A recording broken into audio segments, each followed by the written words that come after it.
옛날에 급훈 각 반마다 교훈이 있었는데요. 그때는 성실, 근면, 또 사랑, 또 꿈, 뭐 이런 어떤 성품과 관계된 급훈을 교실에다가 액자에 걸어서 교훈을 받고 제자들이 성장했어요. 근데 요즘은 여자 고등학교 급훈에 그런 개념, 성품에 도전하는 개념을 달지 않고 대학 가서 미팅할래, 공장 가서 미싱할래. 이렇게 굉장히 임팩트 있는 그러면서도 메시지가 뭔지 알아들을 것 같은 그런 메시지를 담아요. 네가 오늘 30분 더 열심히 하면 신랑의 직업이 바뀐다. 뭐 이런 얘기. 아주 구어체로 해가지고 그러면서도 유머스럽게 표현을 하면서 아이들에게 경쟁 구도를 가지고 열심히 하기를 종용하는 그게 교사들의 생각이고 또 목표라고 봐요. 어느새 교사들의 관심이 사람의 성품 쪽에서 경쟁 구도 안에 보다 빨리, 보다 많이, 보다 높이 이런 부분에 굉장히 목표를 하고 제자들을 양육하기 위한 하나의 표식이라고 봐요. 그러니까 경쟁 구도에서 뭔가를 좀 더 빨리 달리고 높아지게 하기 위한 하나의 조련사 정도의 뭐 그렇게까지 비관할 건 아니지만 우리 학생들, 내 제자를 어떤 조련적인 그런 교육의 생각을 담고 흘러나온 말들이 아닐까. 조련해 보겠다. 교사의 생각이 그 정도. 그래서 참 요즘 교사의 권위, 소위 어설리티가 많이 이렇게 떨어져 있죠. 경기도 화천에서 선생님과 학부모님이 머리끄댕이 잡고 흔들어 싸운 기사. 순천에서 그 아이가 중학교 여자아이하고 여자 선생님하고 머리끄댕이 잡고 네가 먼저 놔라 해가지고 선생님이 먼저 놨는데 제자가 안 놓는 거예요. 그래서 이제 징계 처분해가지고 다른 학교로 전학 가라 했더니 부모님이 법적으로 고소를 해가지고 사건이 된 기사. 요즘 선생님이 아닌 시대에 있어요. 굉장히 권위가 실추돼 있죠. 권위가 상실돼 있어요. 여러분, 지도자는 권위가 생명입니다. 지도자는 권위가 생명. 권위는 두 가지예요. 주어진 권위, given authority. 또 한 가지 권위가 있다면 획득된 권위, acquired authority. 획득된 권위. 이 두 가지 권위가 사실은 이어져야 되는데, 이어져요. 저는 23년 전에 시골교회에서 하나님께서 목사로 그 영적인 사역자로 저를 세워주셨어요. 그게 주어진 권위예요. 전도사로서 또는 목사로서 성례를 집례하고 하나님의 말씀을 증언하는 그런 권위를 저한테 부여해 주셨어요. 이 주어진 권위. 근데 23년 동안 우리 시골교회에서 또 우리 교회에서 17년여 동안 우리 성도들이 어느 정도의 뭐 나쁜 것도 있겠지만 저를 인정해 주는 어떤 부분이 있어요. 그게 제가 획득된 권위인 거예요.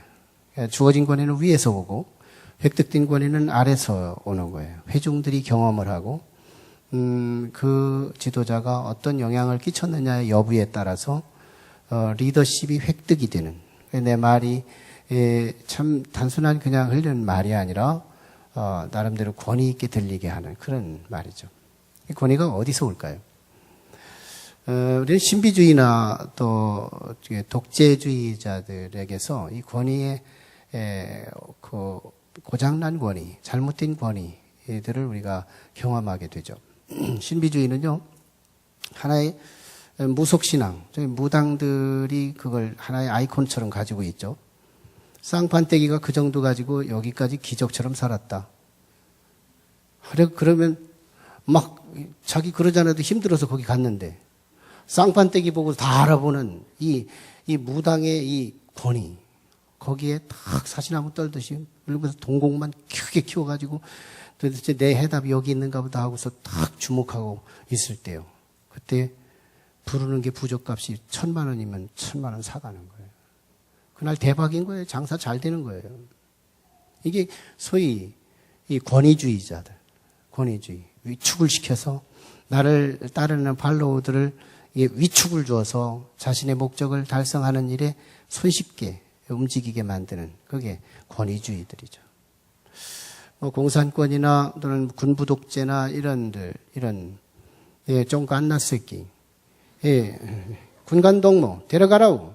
그러면 언제 죽었는지 모르는 많은 회중들 앞에서 이 한 사람이 죽어가는 이 모범적 사건을 통해서 따라오는 사람들이 고분고분하게 따라올 수 있게 만드는 이 권위주의.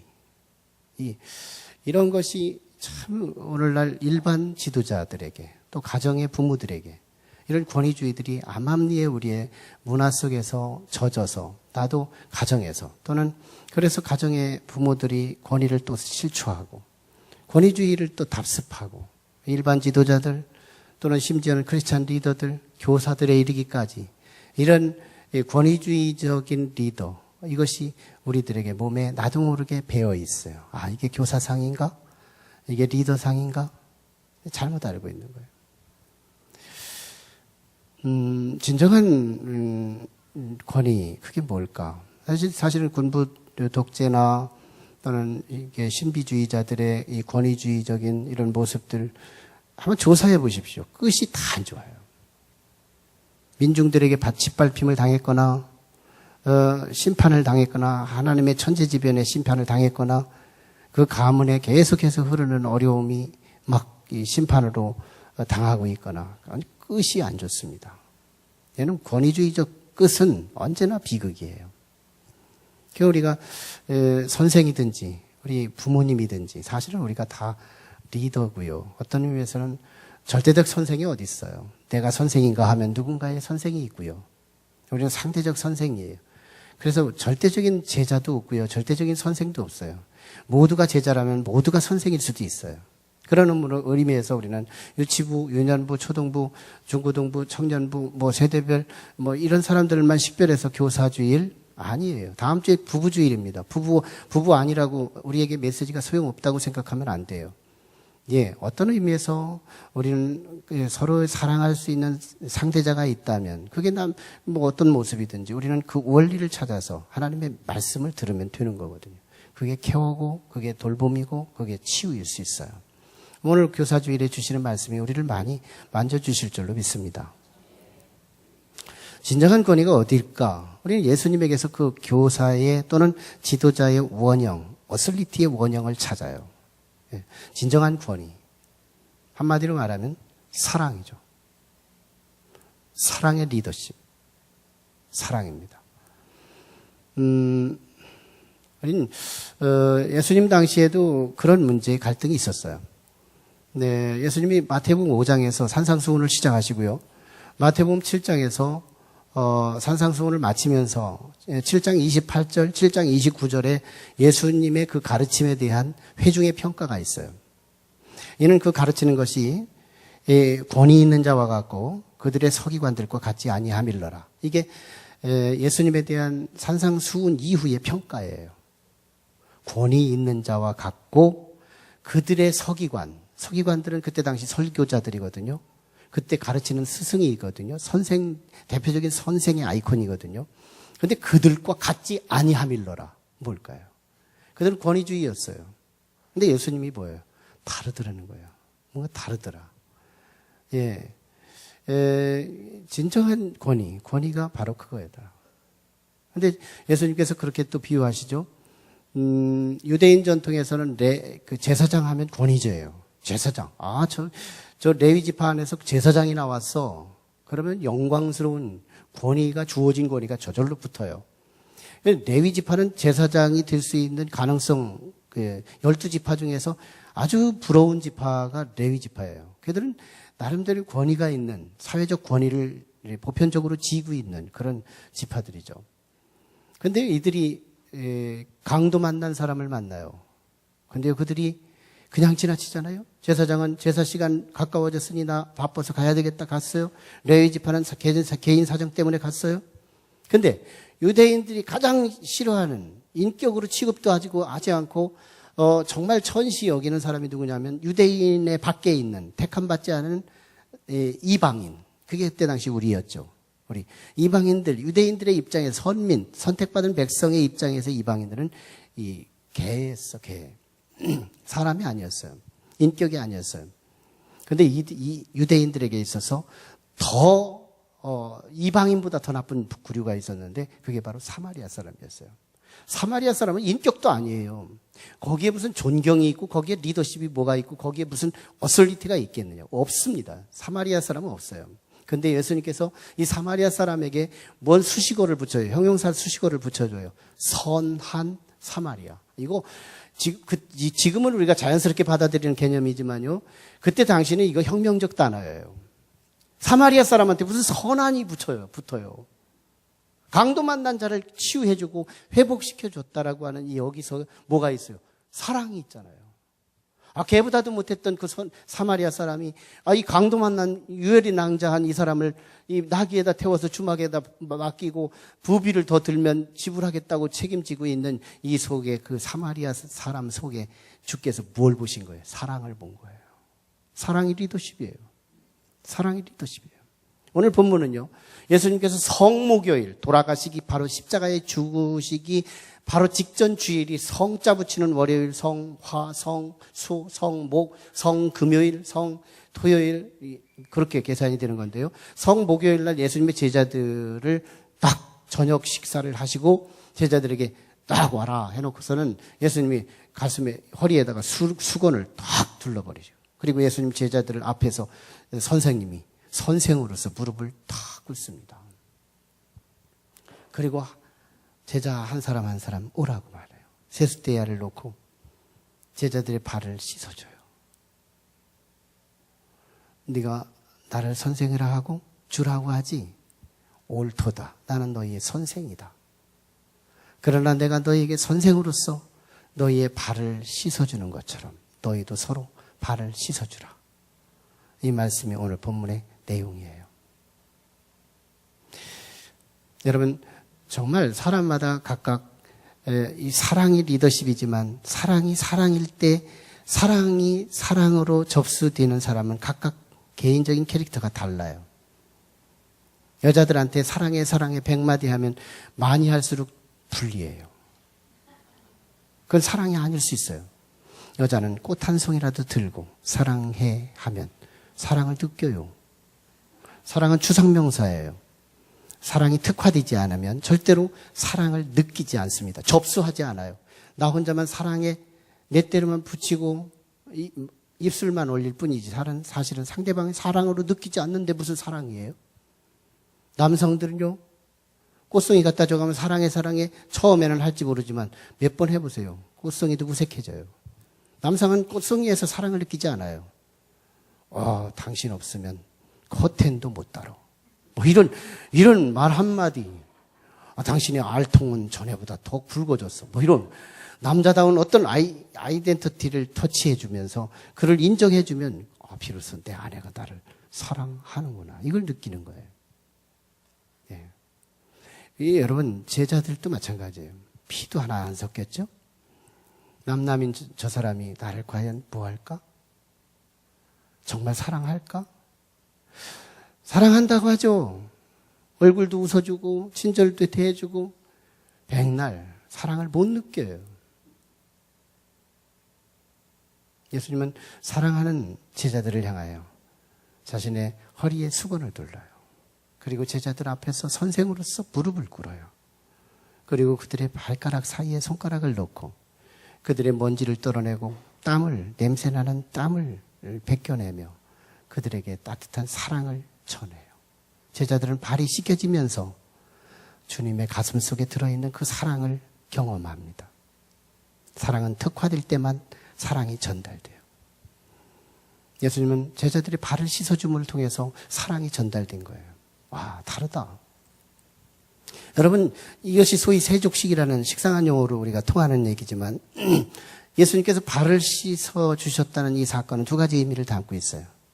제자들에게, 사랑하는 제자들에게 선생님으로서 어떤 영향을 끼쳤느냐. 두 가지 영향이에요. 하나는 섬김의 도를 가르친 거예요. 섬김의 도. 제자들은 지금 먼지나요. 그리고 하루 종일 팔레스타인 지역, 사막 지역이고 먼지가 많고요. 땀이 많이 났고요. 이것이 먼지와 땀이 뒤범벅이면 살에서 나오는 이 막 진액과 함께 냄새가 나기 시작해요. 집에 들어갔지만 진동해요.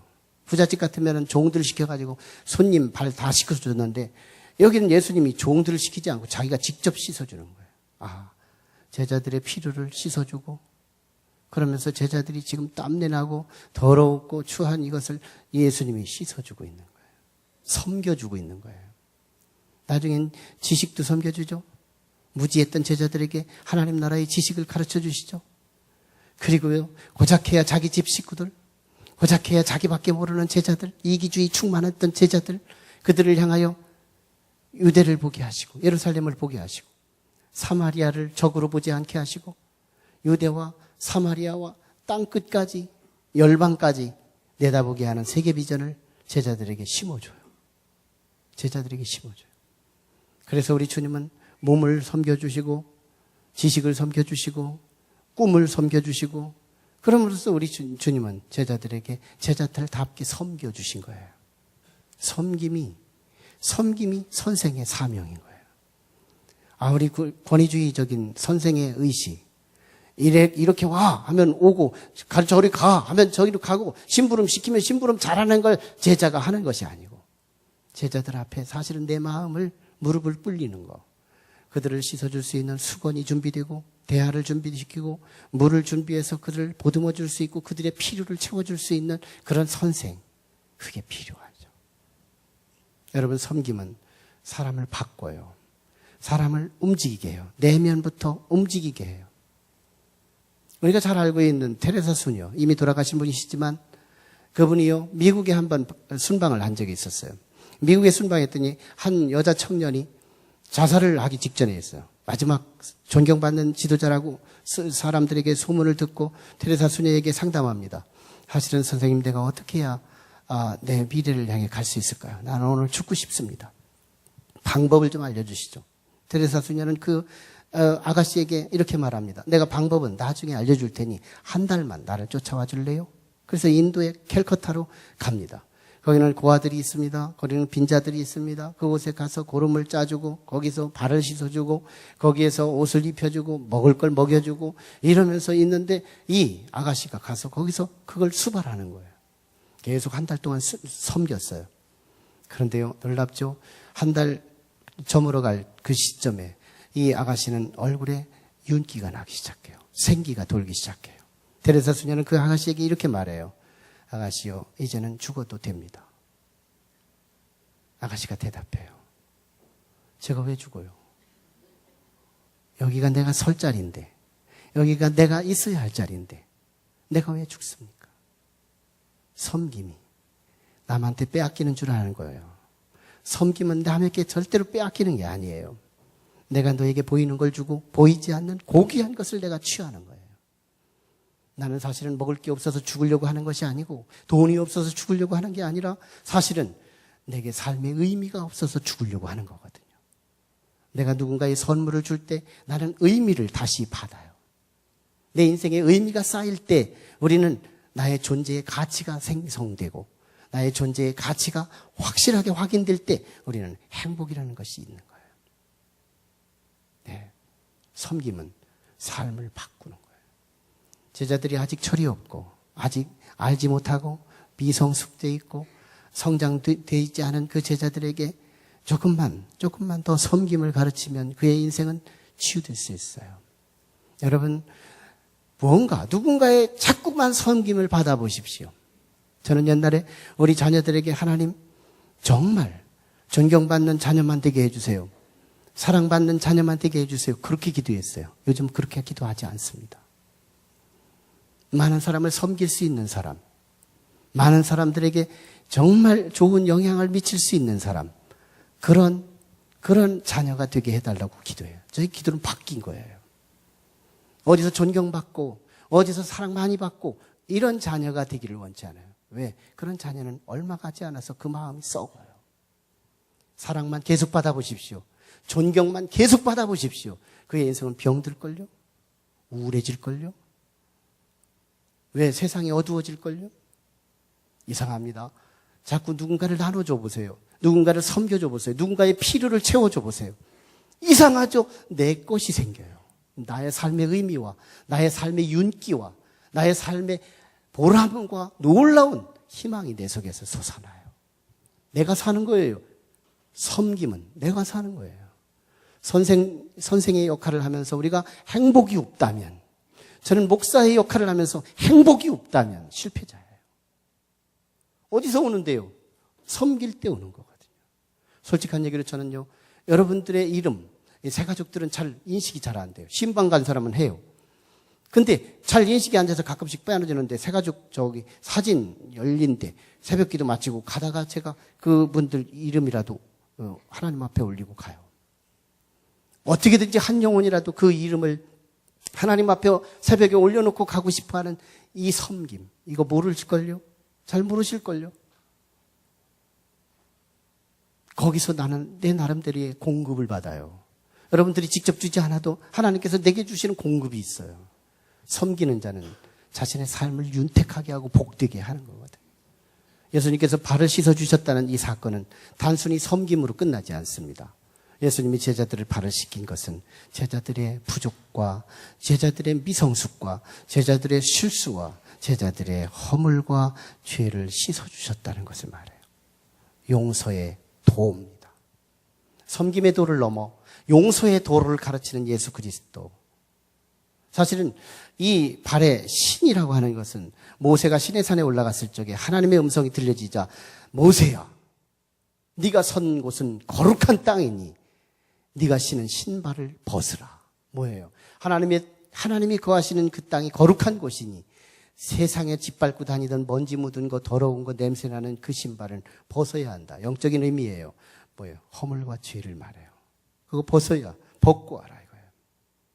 회개하고 오라는 거예요. 하나님 앞에는 죄 있는 채로 오지 말라는 거예요. 그래서 이 발은 먼지를 묻은 거, 더러운 거, 이걸 상징하는 것이어서 우리 인생의 허물을 상징하는 아이콘 위치예요. 그래서 예수님께서 그들의 발을 씻어주시고 냄새나는 걸 씻어주셨다는 말은 수많은 제자들에게 수많은 허물과 실수와 잘못과 모자람들을 주께서는 수없이 이번에도 용서, 이번에도 묵인, 이번에도 침묵, 계속해서 제자들을 관용하고 용서하고 사랑했다는 거예요. 그건 하나의 의식적인, 요식적 행위일 뿐이지 실제는 예수 그리스도는 언제나 제자들의 허물과 죄를 용서해 주시는 거예요. 용서해 주시는 거예요. 용서예요. 용서. 여러분, 이 용서가 놀라운 일을 해요. 용서가 놀라운 일을 한다. 용서가 사람을 바꾸죠. 아까 섬김이 사람을 바꾼 것처럼 용서가 사람을 바꿔요. 우리 제자대학 양육반에 딱 들어오면 가장 먼저 용서의 확신부터 배워요. 여기에 성령이 도와주신다면 용서의 확신, 이거 사람을 새롭게 리스타트를 다시 하게 만들어요. 70이라도 괜찮아요. 나의 나이 80이라도요, 리스타트 합니다. 더 늦지 않았다고 생각해요. 정말 주님 안에서 내가 용서의 확신을 얻은 사람은 새로운 출발이 가능해지는 거예요. 오늘 우리는 용서의 확신이 주 안에서 일어나기를 축원합니다.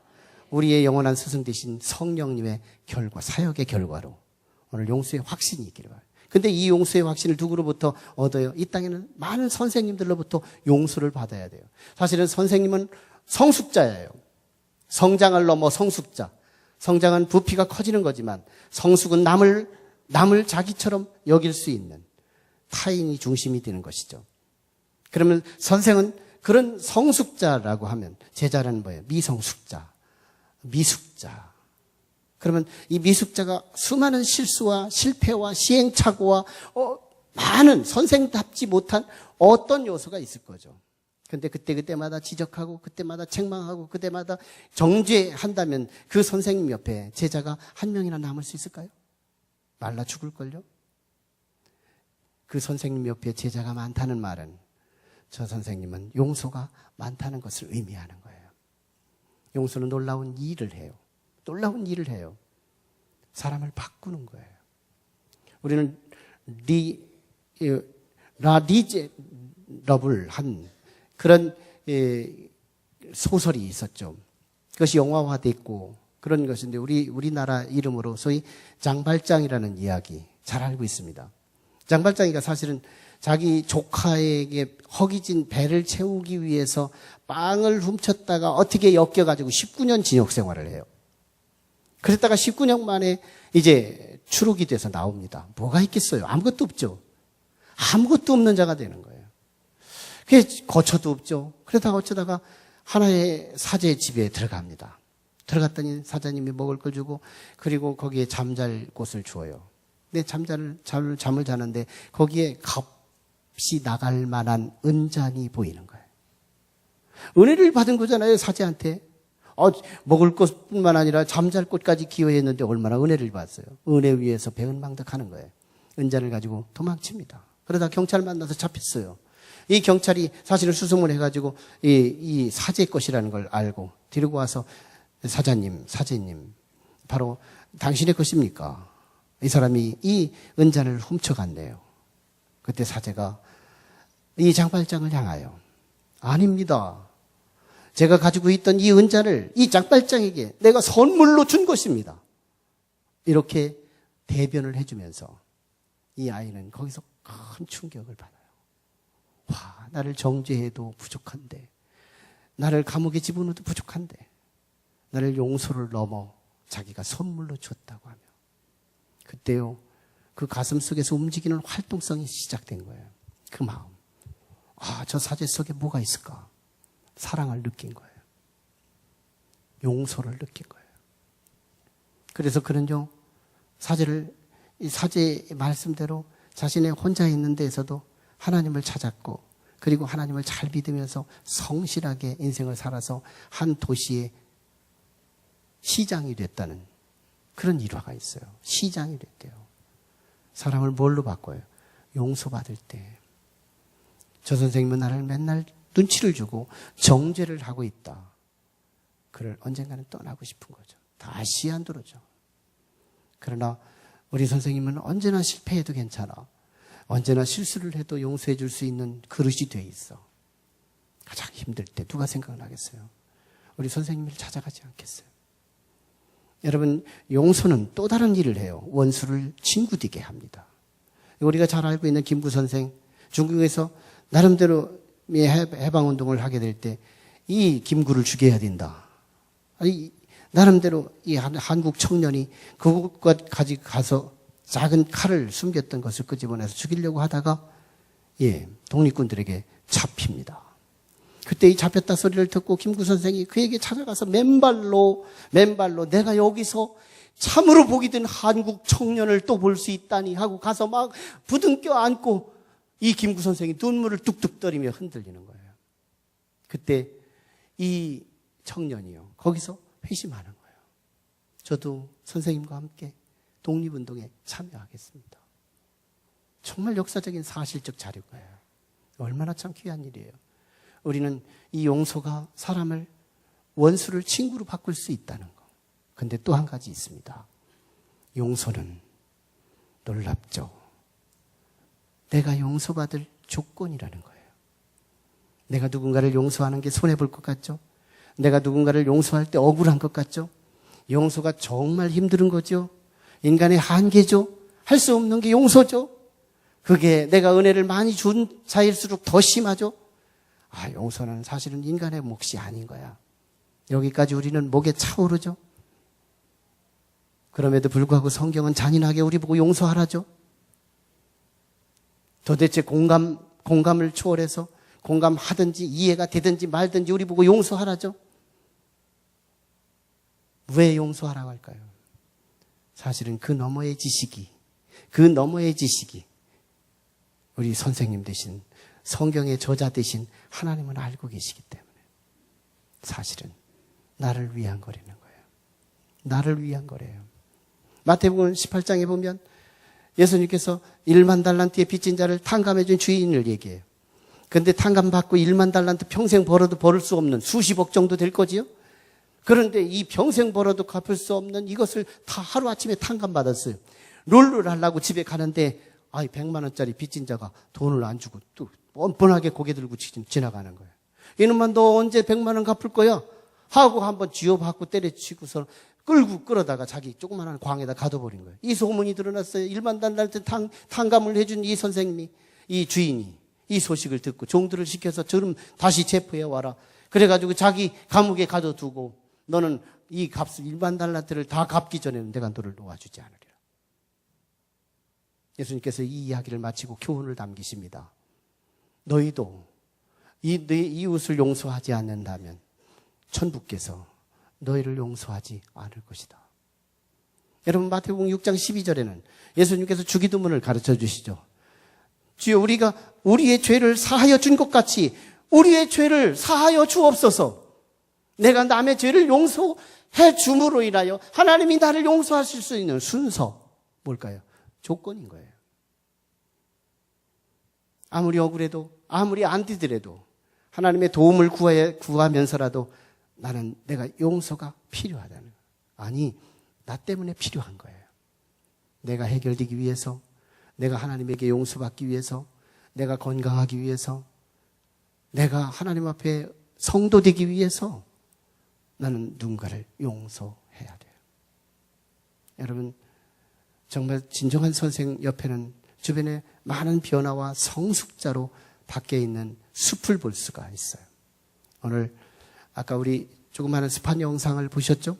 스판 영상. 랭 자매가 고등학교 3년 동안 이 클라리넷을 연주하는데 이게 안 늘어나는 거예요. 그렇다고 노력이 적은 것도 아니에요. 계속 밤낮 불러대는데 늘지를 않아요. 선생님에게 한계를 드러내고 얘기를 하는데 이 선생님은 계속해서 격려와 위로와 또 기술과 여러 부단히 막 돌봐주셔서 졸업 연주를 맞추는 거예요. 졸업 연주를 마쳤어요. 그리고 25년이 지났잖아요. 그런데 이 아이가 그렇게 둔했고 그렇게 둔감했던 이 아이가, 이 여성 아이가 랭이라는 자매가 주지사가 돼요. 주지사가 돼요. 그리고 동창들을 모았습니다. 그리고 한 스승은 이미 수십 년이 지났으니 노파 할아버지 머리가 희끗희끗하시고 인생에 이제 저물어가는 그 인생의 세월의 모습을 보이며 이 관중석에서 처량하게 힘없이 앉아있는 선생님, 당대의 주지사, 역사적 실세가 된 랭자매는 그 단상에 올라가서 선생님의 초라한 모습을 짚어줍니다. 사실은 선생님은 이 동네 안에서만 유명하십니다. 객관적으로 보면 선생님은 실패자나 마찬가지예요. 하지만 그러나 여러분 눈을 돌려보십시오.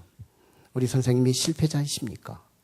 저 선생님의 영향을 입어서 이렇게 기라성 같은 사회적인 중요한 인사들이 돼가지고 여기에 성공한 제자들이 즐비하고 있는 이들의 모습을 보며 우리 선생님은 절대 실패자가 아니십니다. 선생님은, 우리는 선생님의 교양곡이고 우리는 선생님의 음표이고 우리는 선생님의 음악이며 우리는 선생님의 작품입니다. 얼마나 멋져요. 그리고 아메리칸 심포니 이 악보를 우리 선생님에게 지휘봉을 전해드리고 우리 선생님의 지휘를 통해 오늘 제자들의 보람을 느낄 수 있게 해보겠습니다. 아마 준비되고 각본 가지고 한 것 같지 않았어요. 아마 이 선생님은 거기서 당황했지만 그러나 제자가 출세한 제자가 앞에서 선생님을 일으켜 지휘봉을 전하는 이것을 받지 않을 수 없었죠. 다시 지휘합니다. 제자들은 온갖 자질의 여러 악기들을 들고 하나의 작은 오케스트라를 구성하고 있어요. 선생님은 지휘하기도 숨이 차요. 그런데도 불구하고 저 사회적 성공자들, 여기서 성공, 저기서 성공, 그런 사람들이 이 선생님의 마지막 지휘를 통하여 지휘하고 있는 이 모습은 저는 모세의 손끝에 쥐어졌던 능력의 지팡이를 보게 돼요. 얼마나 멋있어요. 저 선생님의 어설리티, 진정한 권위. 왜 그랬을까요? 그렇게 실패가 많았던 이 랭자매에게 수많은 사랑과 격려와 칭찬과 기술을 아끼지 않고 전해줬던 그 제자, 그뿐이었겠어요? 또 다른 제자들, 숲을 이루는 이 제자들이 그의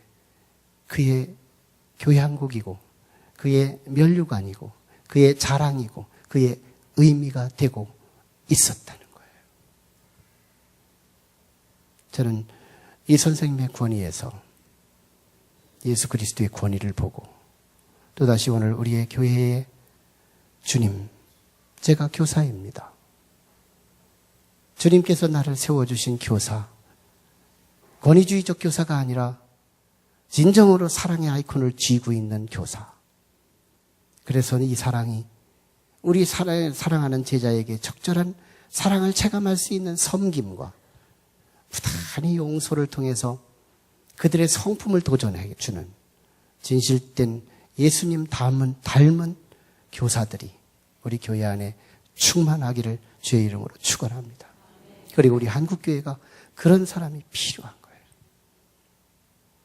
섬기는 것은 절대 남을 위한 게 아니죠.